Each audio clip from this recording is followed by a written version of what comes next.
them, and they became my friends. So I think I so agree. I love it. Hi, Jordan. Hi. How are you doing?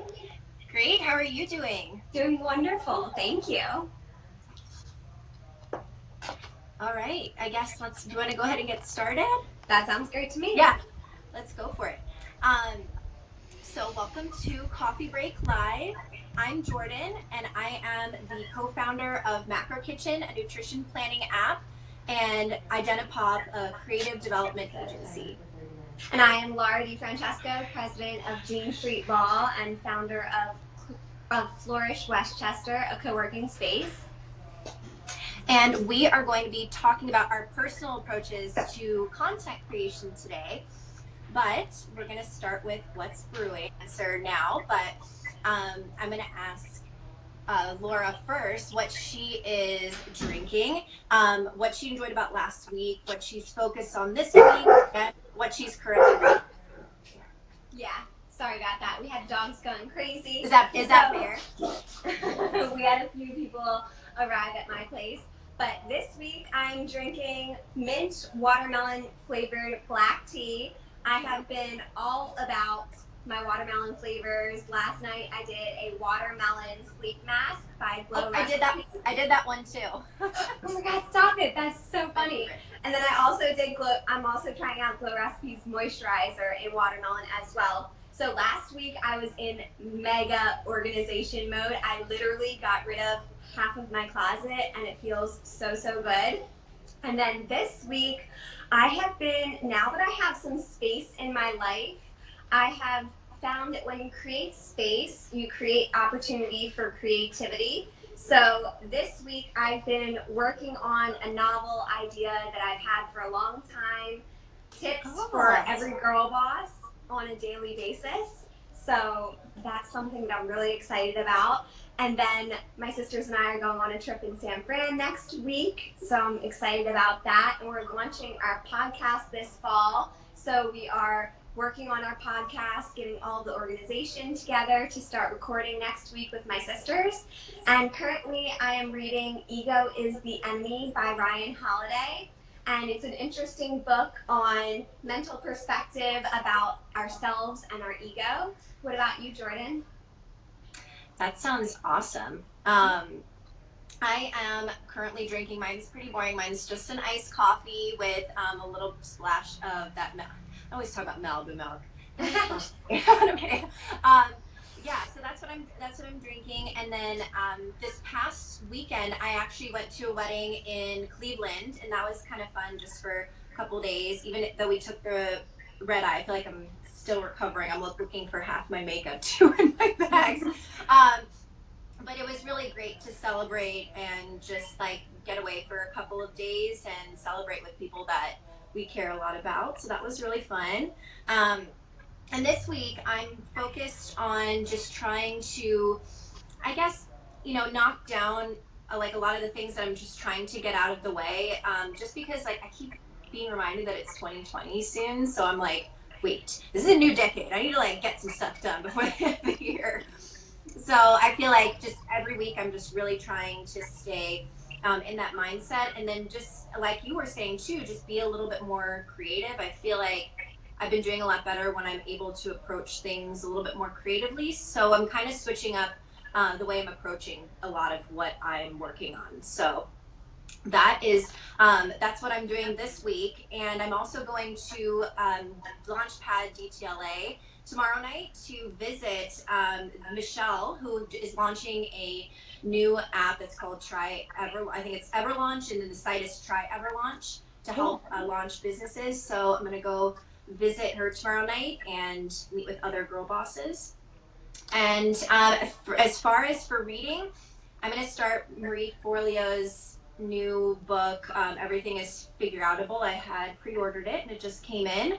And I wanted to just share a couple of things about Reinvent Yourself, which I read last week.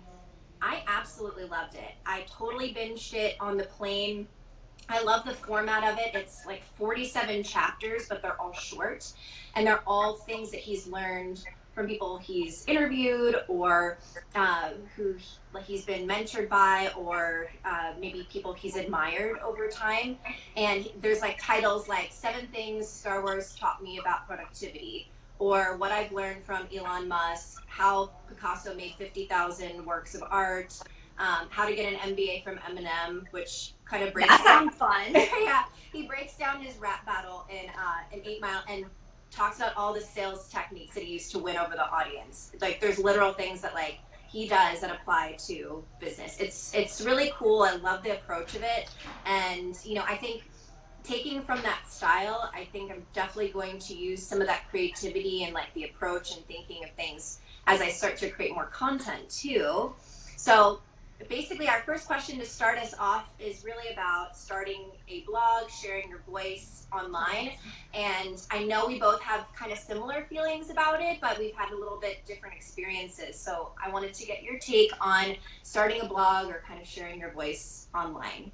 Absolutely. I did start a blog when I was in high school or college, and I did that for a bit of time, and then I started Live Lovely's blog about 5 years ago or so, and I loved interviewing women with my co-creator Melissa, but I found that of all the things I learned about blogging, it's very difficult to take someone to a destination to watch your content or consume your content, and it's much easier. You're going to have a lot less friction if you meet people where they already are. So I have found that rather than blogging on my website, it's easier to blog and microblog through social media with our captions and everything, and making sure that it's informative and valuable. And then in addition, I think that content creation is moving towards mediums that save people time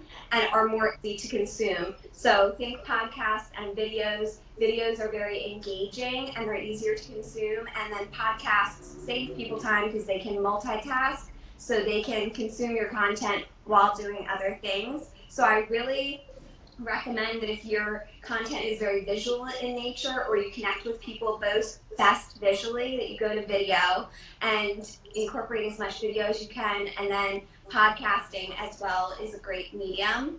And if you have something where you need to list something out or have links to it, like Jordan's done, then a blog can be a great way to supplement your existing audience, but it's not a great way for people to discover you. And so that's sort of my thoughts and tips. I'm moving much more towards microblogging on social media, and then video content on social media because it's more engaging, and podcasting, which we are launching this fall. What are your thoughts? That's so exciting. I love podcasts. I think that's a way for people to go in deeper with like getting to know you better as well, and you really kind of get the best engagement out of podcasts. That's my opinion, I think. So I've blogged on and off for years. I did it a lot more in college, and it was more in the realm of music. So that was kind of a little bit of a different time. I was doing it a lot when I was marketing new bands, new artist releases, so people would kind of follow, because sometimes I would get some of the information early. So that was a value added at the time, and also it was mainly just like Facebook going on, and sometimes that wasn't so great. I mean, I still did it, but it wasn't as great. But over the years, I've kind of, I've loved playing around with like WordPress or Tumblr, mainly for the design aspect of it. I loved using, like tools that could show off design, or I would make them for other people, mainly just so I could practice. This is back in the day before I learned more about design and about coding. So that was like a fun platform to use to kind of test those things out. But I think I agree with you. Over time, I unintentionally started to microblog on Instagram, because I saw that that's, like you said, that's where the people are, and they want to absorb quick little bits of info, get to know you a little bit, and then continue on with their lives. So I think, especially like in the health and personal space, I think it's a lot easier to just like pop it onto Instagram or onto social media than to do a full-on blog posts unless you are exactly supplementing it and going into a lot more detail with links, or maybe you're adding a video or multimedia type things so that maybe a download as well, that would be an option.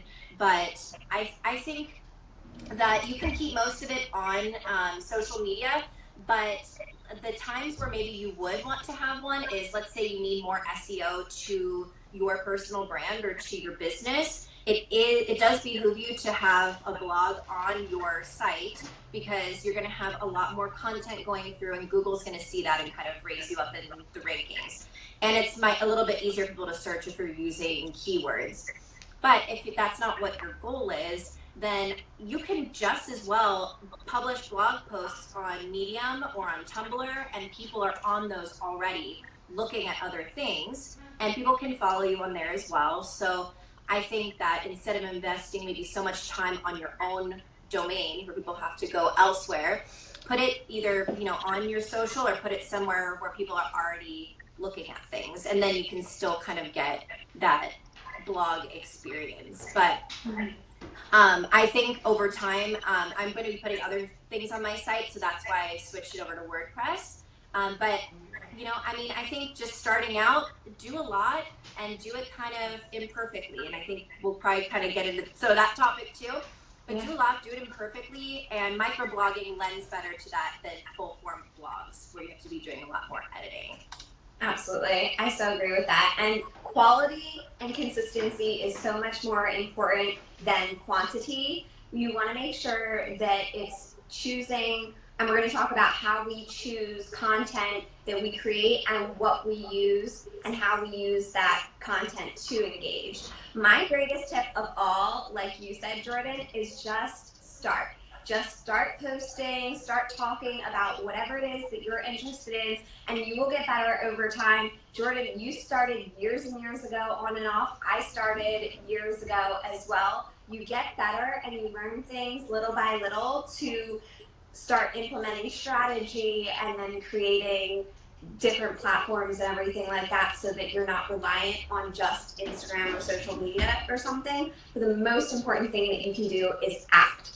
And my first thoughts are about growing an audience and what types of mediums and content that they're going to enjoy and engage with. So when I'm thinking content creation, I'm thinking about my target audience. What are they going to enjoy, engage with? I want it to create content that is really impactful, valuable, shareable. That's really important so that you can help grow.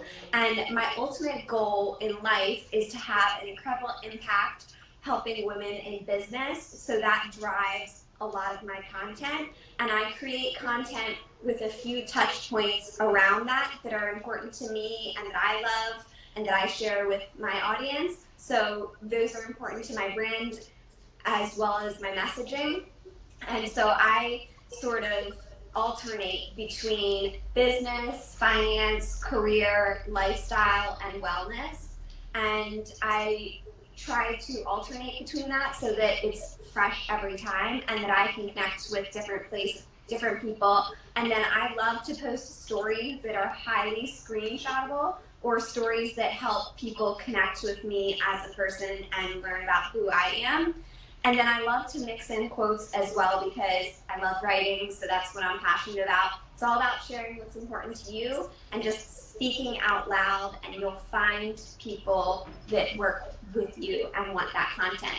And then I always produce content in terms of a content pyramid. If you've heard of Gary Vee and watched his information, you can search for him and Gary Vee content pyramid, and you'll see that you can have long form content that you create, such as our Coffee Break Live, and then or our podcast that we're doing, and then you break that down into smaller bits and pieces. So you film once and then you create a ton of different media from that one long form content. So you'll do a 30-minute podcast or Coffee Break Live, and then break it into 3-minute Instagram TVs or YouTube videos, and then 15-second to 1-minute stories.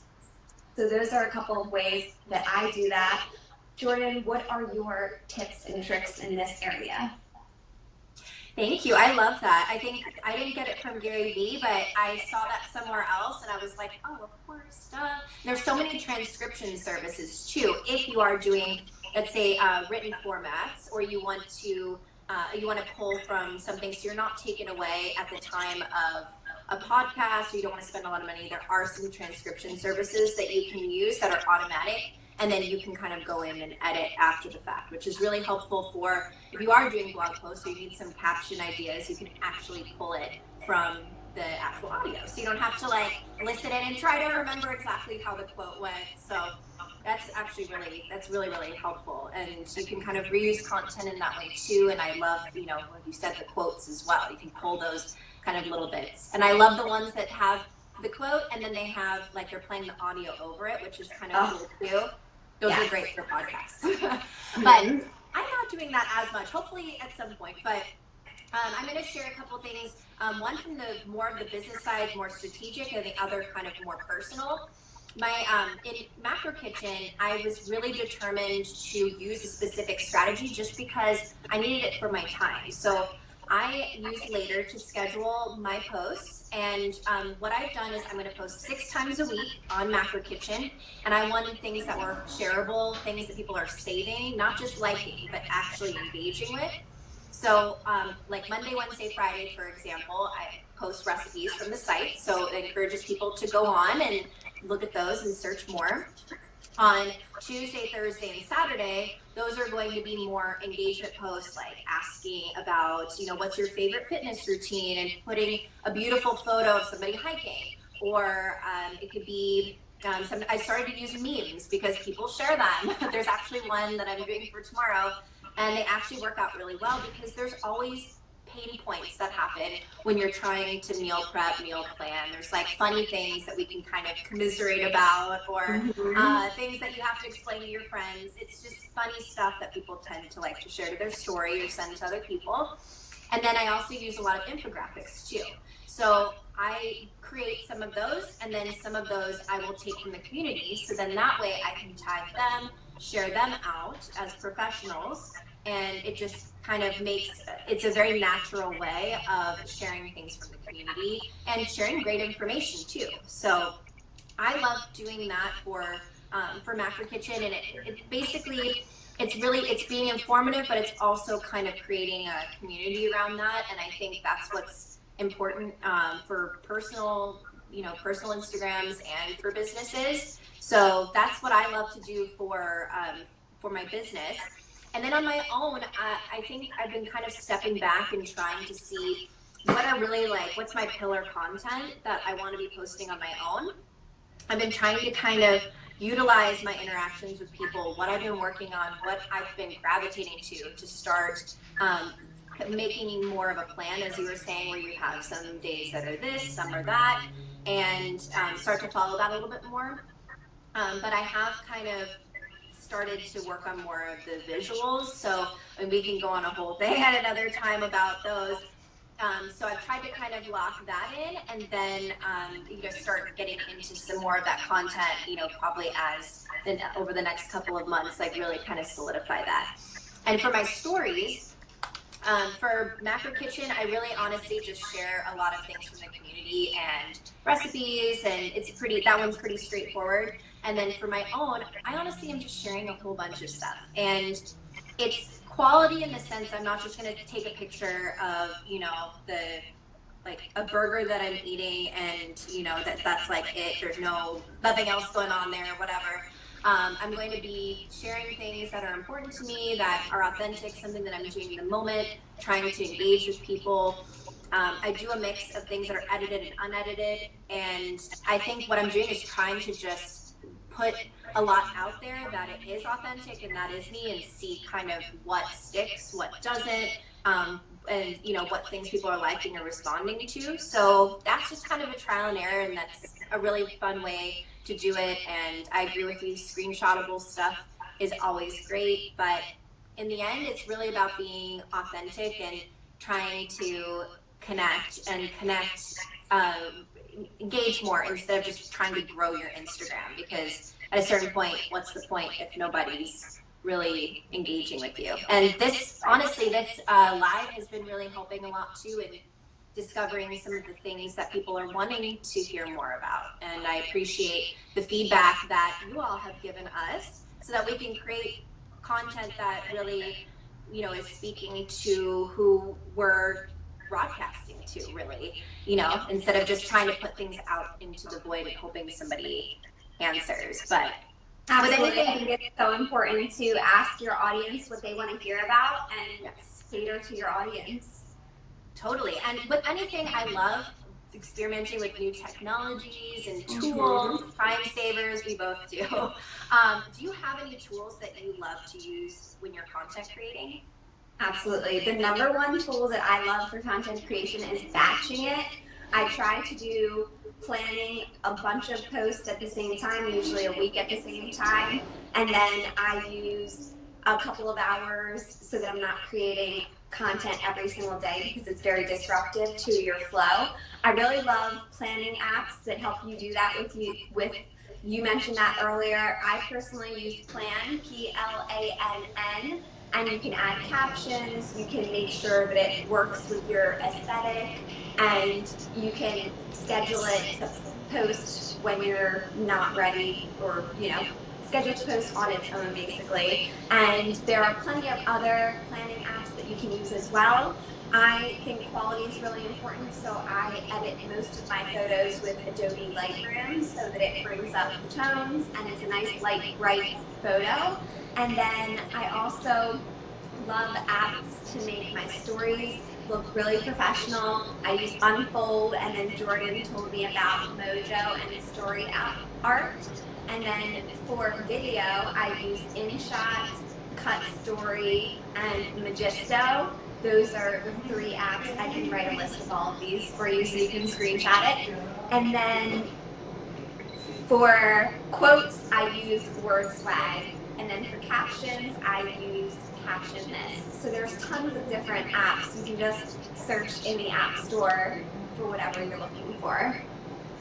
I totally think that searching and being curious is the best way, because sometimes certain apps gel with people more than others. So it's really getting to know like what you're actually going to use and what is allowing you to be more creative. Because some apps kind of bring that out of you just because of their experience or their design. So just be curious about it. Don't just use something because, you know, whether it's us or anybody else is saying, oh, this one's the best. Whatever's the best for you too. So that goes with kind of any tool. But I'm sure. I love hearing yours. I use a lot.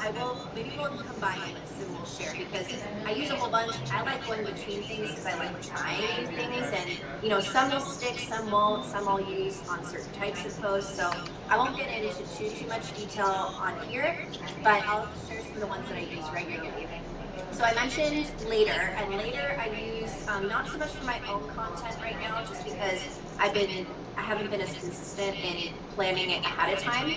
But I do use it for Macro Kitchen, but the benefits there for me are it does link with link in bio, where you can click on the photos and go to the website. So that's obviously helpful for the recipes. So people can click on that and then go to the recipe. They can visually, you know, scroll through it, click. Later also is really great if you're doing cross-platform. So if you're doing Twitter, I post to Twitter, Pinterest, Facebook, and also to Instagram as well. I didn't know you could switch around. You can actually play like videos in it too. It's like crazy. I'll show you sometime. I did it by accident one day. But yeah, so lately you can also visually see if you kind of unclick some, if you're doing multi-platform, if you unclick those and just click Instagram, you can also see the preview of what your Instagram feed will look like based on what you've scheduled. So that's helpful too. And it's been very reliable. We also share a lot of great content, and tomorrow they're actually doing LaterCon. It's totally free, virtual. So if you get a free ticket, you can watch a bunch of people speak about social media trends and just kind of what's happening in that space. And they're usually really on top of it, and they produce beautiful like PDF booklets all about, you know, design trends, even things that I hadn't heard about, like I haven't done it yet, but I made, like how to make your own filters on Instagram and things like that. So you can, the more you use their technology, the more Instagram and Facebook are going to kind of push you up too. So being curious on these platforms is really important. So for photos, I have used Adobe Lightroom. More often I use, sometimes I'll use Facetune mainly just for like under eye circles. Sometimes, right, and also to relight as well, because sometimes the lighting, there's a little bit of a shadow. It actually relights pretty well, which is kind of a cool thing that I didn't really think about until I played around with it one day. So that's helpful if you kind of got a weird shadow in taking a photo.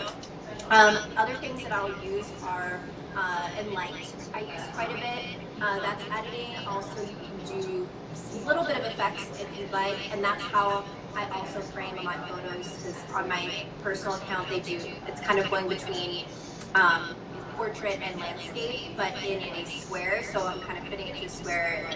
You know, it's kind of going back and forth. So I do that also in light. It's just faster for me to do it all in one thing.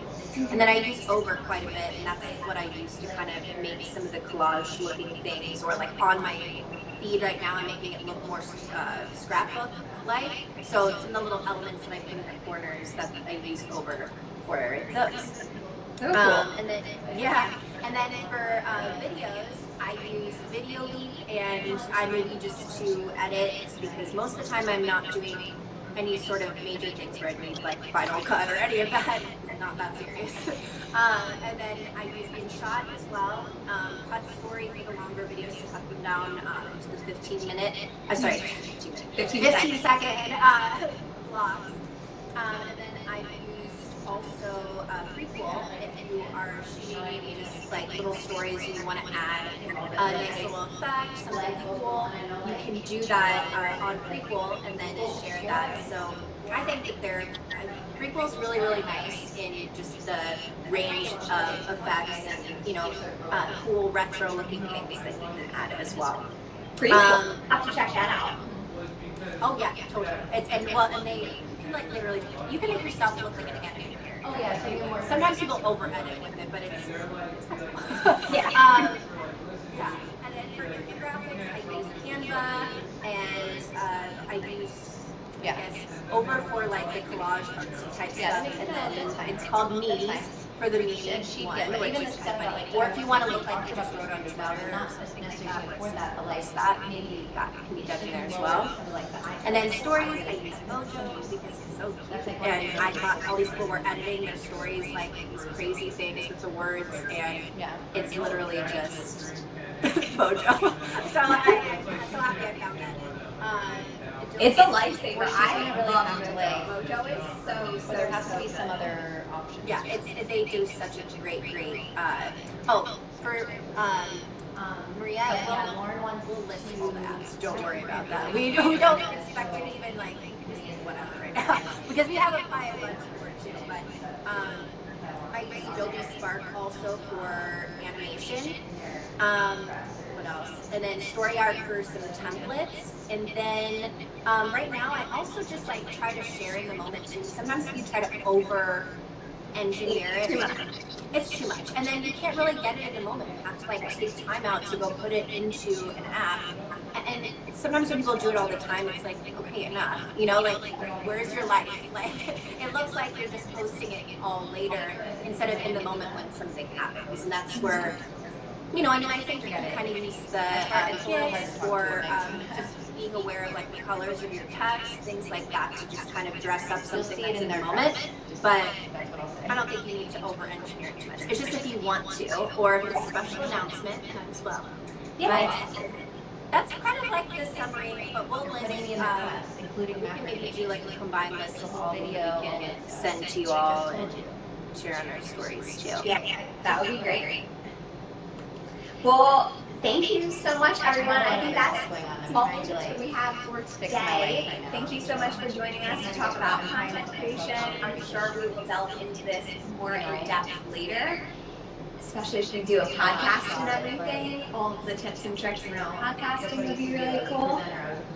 Yeah, that would be awesome. And well, you can follow me and my social adventures at jordan.jackson, at Macro Kitchen for recipes and apparently memes now, and at Identipop. I'm going to be sharing some microblogging on there soon, the swipeable ones about design and also for product development. So that should be a fun test of the kind of swipe through microblogging. I love that. And you can find me at Live Lovely LVLY, at Dean Street Mall, and now at Flourish Westchester, which I am super proud of. I think we've done an awesome job. Lindsay is in charge of the Instagram for Flourish Westchester, and it looks amazing. It's cohesive and beautiful, and I love it, and it's been really good. So leave a coffee emoji in our latest post if you're part of the coffee break crew, and we will see you next week. Yes, thank you for joining us. Send us any questions if you have more questions about social or you want us to go more in detail on a specific topic. Let us know, because this is an ongoing thing, probably forever and ever, because we're literally on social media. So, and you can find us next week at 12 p.m. Eastern and 9 a.m. Pacific for coffee break. Have a great week. Cheers! Cheers.